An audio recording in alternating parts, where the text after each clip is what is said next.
The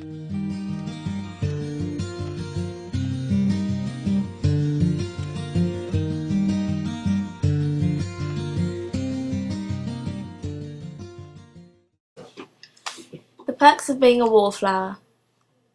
August 25th, 1991.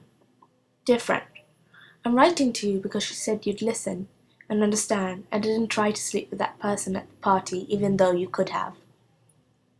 Please don't try to figure out who she is, because then you might figure out who I am, and I really don't want you to do that. I'll call people by different names or generic names because I don't want you to find me. I didn't enclose a return address for the same reason. I mean nothing bad by this. Honest. I just need to know that someone out there listens and understands and doesn't try to sleep with people even if they could have. I need to know that these people exist. I think you of all people would understand that, because I think you of all people are alive and appreciate what that means. At least I hope you do, because other people look at you for strength and friendship, and it's that simple. At least that's what I've heard. So, this is my life. I want you to know that I'm both happy and sad, and I'm still trying to figure out how that could be.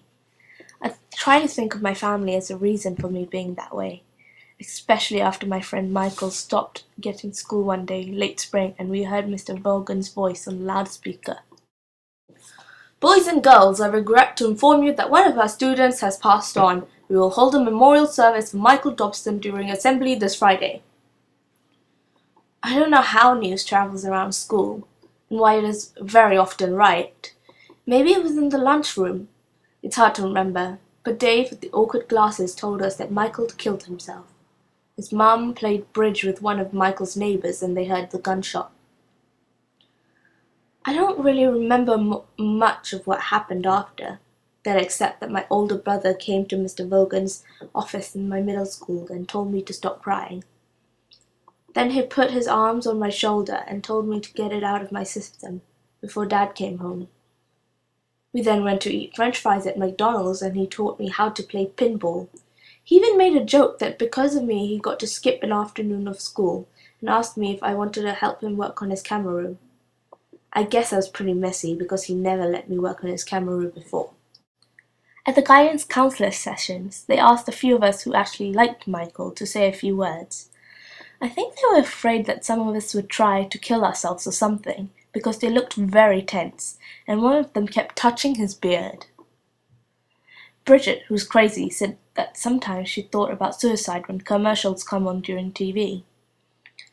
She was sincere, and this puzzled the guidance counselors. Carl, who was nice to everyone, said that he felt very sad, but could never kill himself because it is a sin. This one guidance counselor went through the whole group and finally came to me. What do you think, Charlie? What was so strange about this was the fact that I never met this man because he was a specialist, as they say, and he knew my name even though I wasn't wearing a name tag like they do in open house. I think that Michael was a nice guy, and I don't understand why he did it as much as I feel sad. I think that not knowing is what really bothers me. I just reread that, and it doesn't sound like how I talk, especially in the office, because I was still crying. I never did stop crying. The counselor said that he suspected that Michael had problems at home and didn't feel like he had anyone to talk to. That's maybe why he left all alone and killed himself. Then I started screaming at the guidance counselor that Michael could have talked to me, and I started crying even harder. He tried to calm me down by saying that he meant an adult, like a teacher or a guidance counselor. But it didn't work. Eventually my brother came by the middle school in his Camaro to pick me up. For the rest of the school year, the teachers treated me different and gave me better grades even though I didn't get any smarter. To tell you the truth, I think I made them all nervous. Michael's funeral was strange because his father didn't cry, and 3 months later he left Michael's mum. At least according to Dave at lunchtime. I think about it sometimes. I wonder what went on in Michael's house around dinner and TV shows. Michael never left a note, or at least his parents didn't let anyone see it. Maybe it was problems at home. I wish I knew. It might make me miss him more clearly. It might have made sad sense. One thing I do know is that it makes me wonder if I have problems at home. But it seems to me that a lot of other people have it a lot worse. Like when my sister's first boyfriend started going around with another girl and my sister cried for the whole weekend.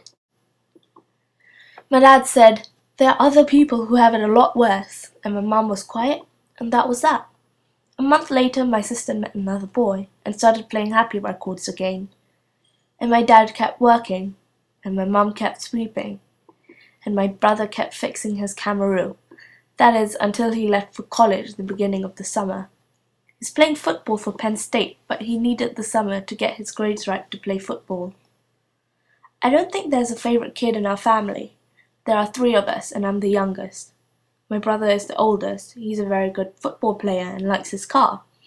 My sister is very pretty and mean to boys, and she's in the middle. I get straight A's now like my sister, and that's why they leave me alone. My mum cries a lot during TV programs. My dad works a lot and is an honest man. My Aunt Helen used to say that my dad was going to be too proud to have a midlife crisis. It took me until now to understand what she meant by that, because he just turned 40 and nothing has changed. My Aunt Helen was my favorite person in the whole world. She was my mum's sister. She got straight A's when she was a teenager, and she used to give me books to read. My father said that books were a little too old for me, but I liked them, so he just shrugged and let me read. My Aunt Helen lived with the family for the last few years of her life, because something very bad happened to her. Nobody would tell me what happened then, even though I always wanted to know. When I was around 7, I stopped asking about it because I kept asking like little kids do, and my Aunt Helen started crying really hard. That's when my dad slapped me, saying, "You're hurting your Aunt Helen's feelings." I didn't want to do that, so I stopped. Aunt Helen told my father not to hit me in front of her ever again, and my father said that this was his house and he would do what he wanted, and my mum was quiet, and so were my brother and sister. I don't remember much more than that because I started crying really hard, and after a while my dad had my mum take me to my room. It was until much later that my mum had a few glasses of white wine and told me what happened to her sister. Some people really do have it a lot worse than I do. They really do. I should probably go to sleep now. It's very late. I don't know why I wrote a lot of this down for you to read. The reason I wrote this letter is because I start high school tomorrow, and I'm really afraid of going. Love always, Charlie.